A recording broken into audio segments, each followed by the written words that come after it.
My name is Felicia Delaney, and you can find me on Instagram as Felicia Delaney Finds.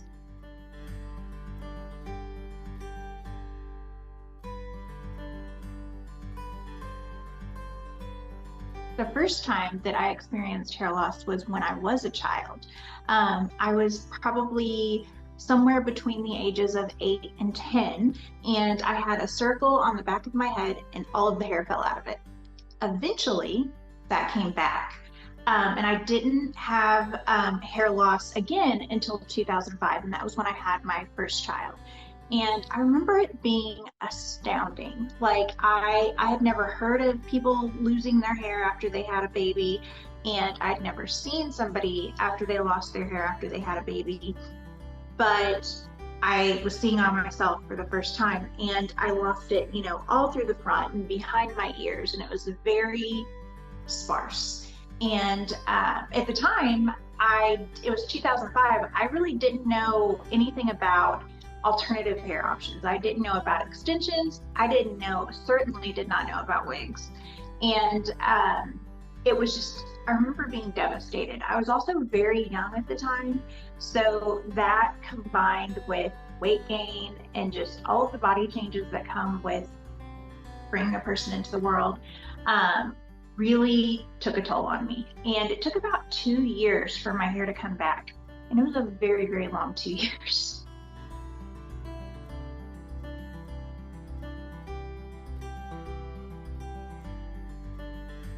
Fast forward, in between then and now, I went on to have more kids, and each time I experienced hair loss again, but intermittently in there, I found that my hair would thin and go through a massive shed anytime my weight would change, anytime I would go through something that was stressful, or sometimes even when I would go through something that was excited and happy and it was a good time in my life, it was like my hormone changes would just cause my hair to shed.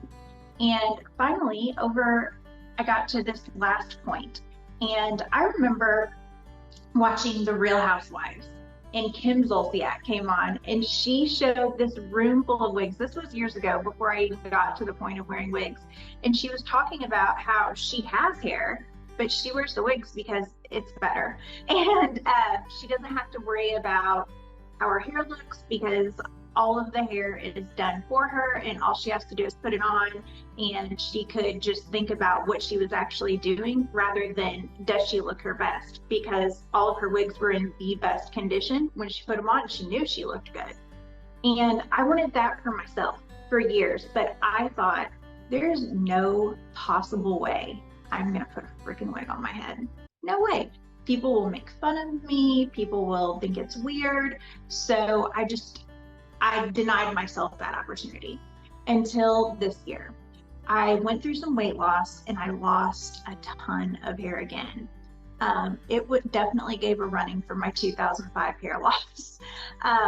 It was less of a bummer this time because I feel like as you get older and as you've experienced hair sheds and and then cycling back through with growing the hair back, you kind of build some endurance to it. It's very disappointing, it's very devastating, you don't feel your best, but it's gonna be fine. It is what it is.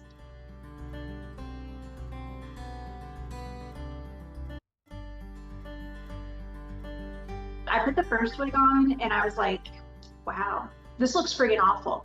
And so then I went back and I bought another one and another one, another one. It took probably 4 or 5 times before I actually found a wig that looked fabulous and looked the way that I envisioned it. And when I got that wig on that looked good, I felt like I had just gotten home from a long trip where I had been, staying in hotels that were uncomfortable, and that's the only way that I know how to describe it. Putting on a wig that looks good feels like coming home. And I felt wonderful. And after that, I feel like for the first time in my life, in this wig journey, it was the first time that when I felt that wonderful feeling and something felt good to me, I wasn't worried about what anybody else thought. I just went. And I remember thinking, I wonder what my in-laws are going to think. And I went over to their house and they were just like, that looks really good.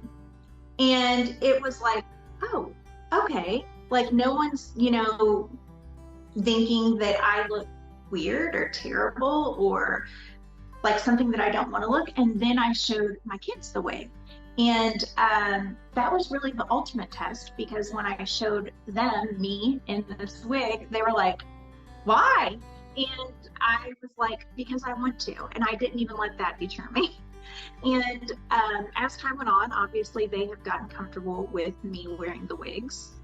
But I have to say, I spend very little time wondering what anyone else is thinking about me wearing a wig.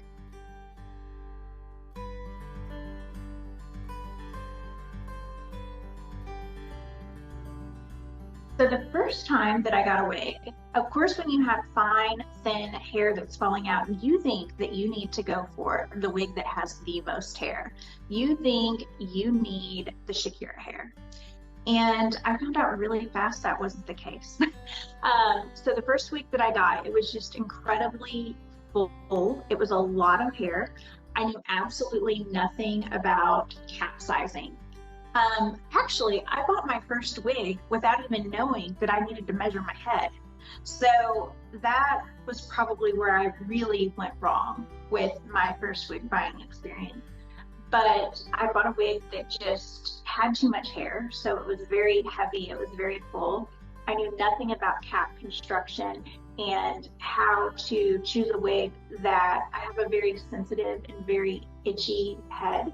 So getting a quality wig was a very important. Like, it wasn't, oftentimes I'm the person that wants to get something that looks the best but is at the lowest price point. And I found that with wigs, they don't have to be extravagantly expensive, but I do feel like you kind of get what you invest in.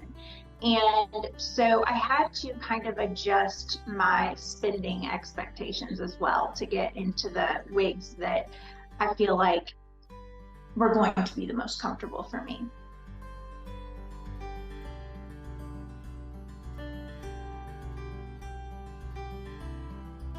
The second time I bought a wig, I bought one with a lace front because I thought, you know what, this one has to be better. I'm reading some reviews that say a lace front is good. And I didn't realize that the quality of a lace front could vary. So I put it on and I actually thought, oh, I'm allergic to wigs at this point because I had broken out in a rash. And I don't know if you've ever had this happen, but with some wigs, particularly lower quality ones, you will find that the lace on the front can be kind of abrasive and cause a lot of scratching in the front. And that is actually what had happened. It wasn't that I was allergic to them, but after that I was like, what am I really doing wrong here? And that was when I turned to Instagram and YouTube and started looking at other people doing wig reviews and other people educating on how to buy a wig. And that was where I found my answers to things like, how do I get a wig that's the right size? How do I get a wig that I can use a curling iron on? Why can't I use a curling iron on some wigs? And it was just this community that I had no idea existed, full of women that had been on this journey for, decades, who were coming and already showing, they already had all of this information, and it wasn't hard. It didn't have to be hard. I didn't have to keep spending money and keep having negative experiences, because I could come there and I could ask my question and the answers were there.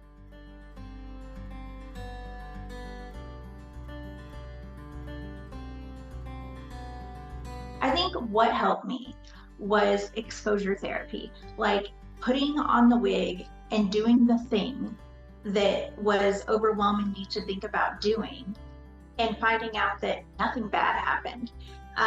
For a lot of us, it's just a matter of getting out of the house the first time and seeing that, I think when we're wearing wigs, we instantly turn into 10-year-olds again. Like we think that someone's going to make fun of us, or we think that somebody is going to question us in a way that is going to make us feel something bad. I would say speculation and inquisition are the two things that make us the most insecure when it comes to wigs. And not because people actually do those things, but in our head, we think that they are, and that gives us a lot of anxiety. So my advice to anybody that is just getting into wigs but hasn't made it through their front door is to just go. Just do it and forget about it and see how it feels at the end of it. When I was looking, I have a couple of friends that have run through like the Mrs. America pageant programs, and I followed them on their journeys through it.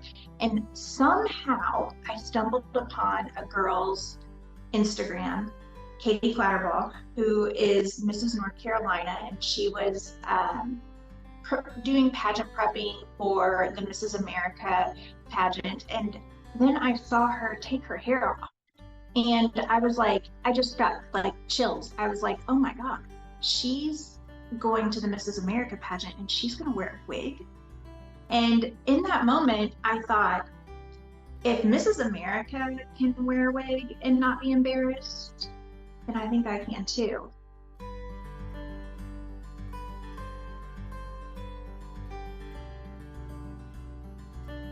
I think that in the wig community, there's someone out there for everyone who is their Katie Clatterpaw, who is like, I feel like I can do this because this person did this. And it's such a silly way to think, I know, but that I feel like for everyone is their light bulb moment that I know that wears wigs. They're like, well, it was when I saw this person's page that I was like, oh, I want to be that light bulb moment for someone else. And that's kind of what led me to wanting to help normalize the alternative hair community and help educate people. And not only that, I knew in my current friend group alone, I had friends that were also struggling with hair loss. We had never talked about wigs. We'd never talked about anything beyond extensions, but I knew that my journey with these wigs was something that I had friends who could benefit from this as well. And I just thought, well, I'm going to show them. So maybe they'll be like, hey, I want to try one too. And they'll feel the joy that I feel and the confidence that I feel when I put on my wigs.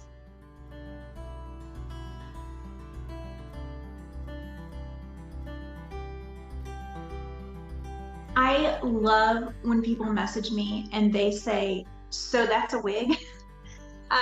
That's my favorite question. I have found, I think my greatest joy in Instagram is when somebody who doesn't wear wigs comes to me and asks me about them in, you know, a very kind way, but rather than just speculating that they're, you know, a lot of people think wigs are only for sick people. And I love being part of changing that narrative and painting a narrative that, you know, wigs are for everybody. And they're, you know, it doesn't matter if you have thin hair or you have the fullest hair in the world. If you want to wear a wig and it makes you feel good, then that is your privilege. You can do that. And there's no judgment that comes with that. I love when people message me and ask me about the different styles. I love when I can tell people great places to shop. Because I think there are a lot of scammers out there, and that can be a very difficult thing for someone that's new to purchasing wigs to decide like where to spend their money. And I love talking about wig colors.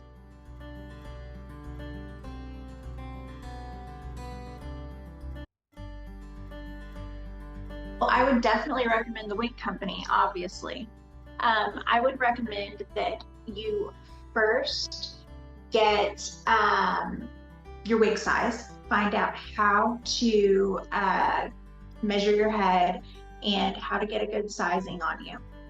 And then I recommend going to the store that you're going to go to, let's say it's the wig company, and look at the reviews, and not only look at the positive reviews, but look at the negative reviews and look at how the company responded and resolved those complaints to know if they're going to be there to take care of you. The other thing that I look for in a company before I want to invest in them is what their social media presence is like. How responsive are they? How interactive are they? And one thing that I really like about the wig company is at one point I had gotten a wig, and it was one of my first wigs, and it had damage on it. And they actually sent me over to you to consult with you about, okay, what is this that's going on with this wig? How can I fix this? And then the wig company actually backs their product so much that they quickly knew what was going on with the wig, replaced the wig. It was pretty straightforward and very easy. And that's when I knew, okay, this is a safe place to invest in.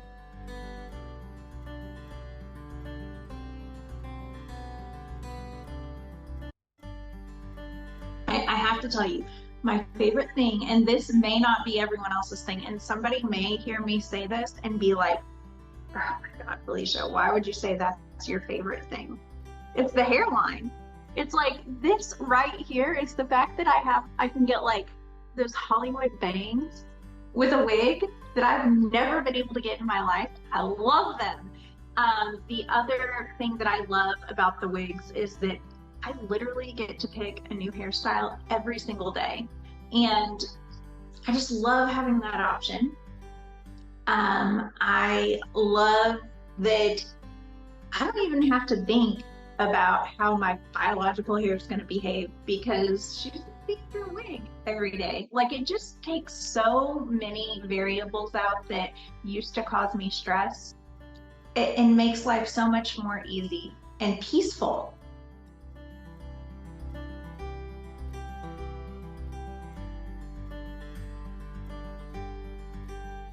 I wear a wig every day.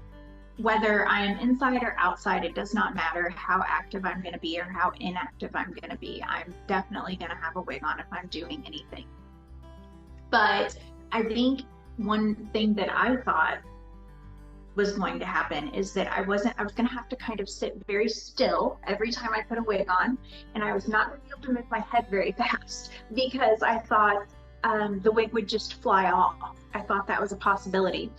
I also thought that I would get very sweaty, and that it would be very uncomfortable, and it would just be something that I constantly had to be thinking about to keep on my head.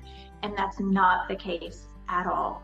Another thing that I feel like people think when they think wigs is they think wigs are for either sick people or very, very old people. And wigs are for sick people and for very, very old people, but they're also for everyone else. You can have any hair that you want with your wig. And I think that a lot of people think that it's very limited.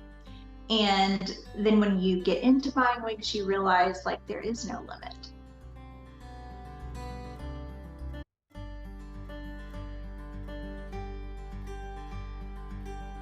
Definitely, when I'm choosing a new color, I go straight to Instagram or Pinterest, and or TikTok. I forgot about TikTok. I go right over there and I start Googling, also Google. I start searching, this wig color on real people. So make sure that you're looking at the wigs on people, and that's why it's so important to follow wig accounts and follow multiple wig accounts so you can see the wigs on real people. But anyways, I go and I look at them on the people, and then I go in and I read in the fine print of the description, like what colors is this wig made up of? Because even, a lot of people see a wig, well, this one has the little peekaboo highlights in the front that are obvious, but a lot of times people see a brown wig and they're like, oh, there's just brown in that wig. And then once you get the wig, you're like, oh, this wig's pulling red, or this wig's pulling ash, or, there's a lot of things. So what is so neat about shopping online is that you can go to the color description and you can look at all the colors that make up the wig. And if any of those colors are colors that you know aren't going to work for you, then you can just kindly pass.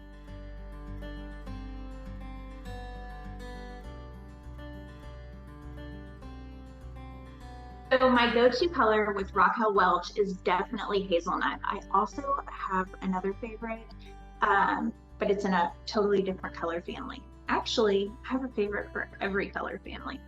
But my most often picked is hazelnut, and that's because it closely resembles my biological hair.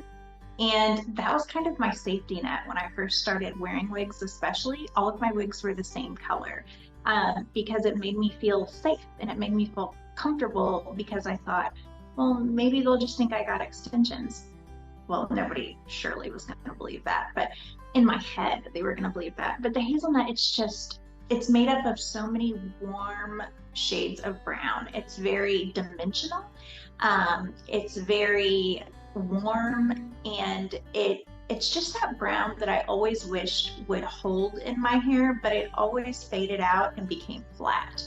In Raquel Welch, my favorite blonde is Shaded Biscuit, but I have to tell you, I absolutely love the grays in Raquel Welch. And my favorite gray is Iced Granita. Am I saying that right? Yes. I love that color. It's so dimensional and it has so many high colors and low colors. And if you're in the right lighting, it's like the perfect platinum blonde.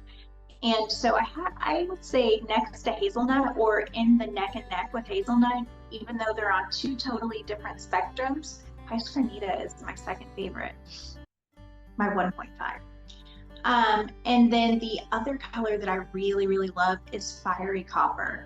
And I think everyone is living their best cowboy copper days right now with Fiery Copper, but I just love that color. I love that it's not a straight flat red. It's reds, it's blondes, it's mahoganies, it's coppers, it's just every color that you wish would have ever held in your biological hair. It's in a wig, and it just looks perfect.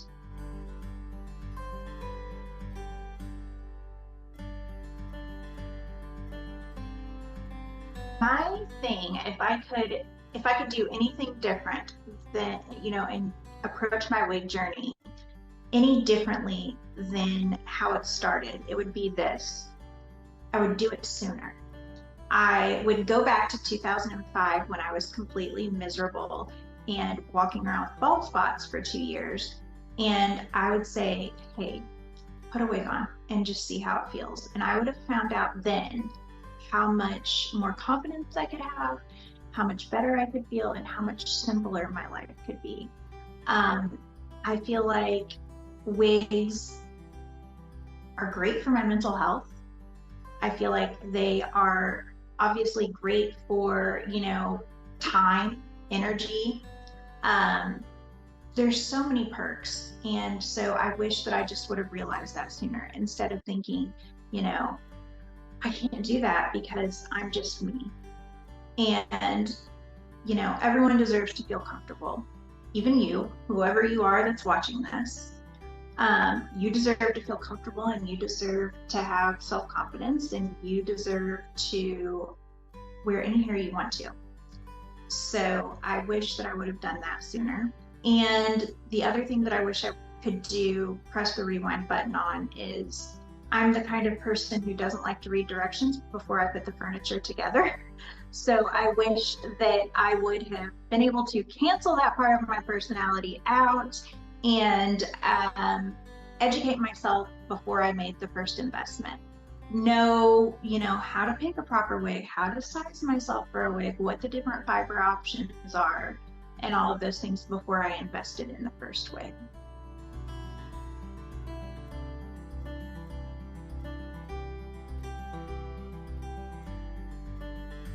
My biggest hope for wigs is this. Where do I hope to see wigs in 5 years? Well, the first place I hope to see wigs in 5 years is on the heads of every person that wants to wear them. I hope that they have been normalized enough to where people feel confident putting them on, they feel secure, they feel safe. The other thing that I hope to see for wigs in the next 5 years is that maybe more insurance coverage will become available for them, because I feel, especially for the alopecia community, like there's just a need with insurance that's not being met for them. I also hope that, technology continues to advance and information continues to advance. So putting on, or getting all the information we need about the wig, being able to potentially do a virtual try on becomes an option, if that's not already an option somewhere. I don't believe that it is. But I would say just seeing people seeing wigs become more normalized, more mainstream, seeing more insurance providers covering wigs for people that are experiencing hair loss for whatever reason, and seeing people be able to more comfortably and more informed when they go into their wig buying experience.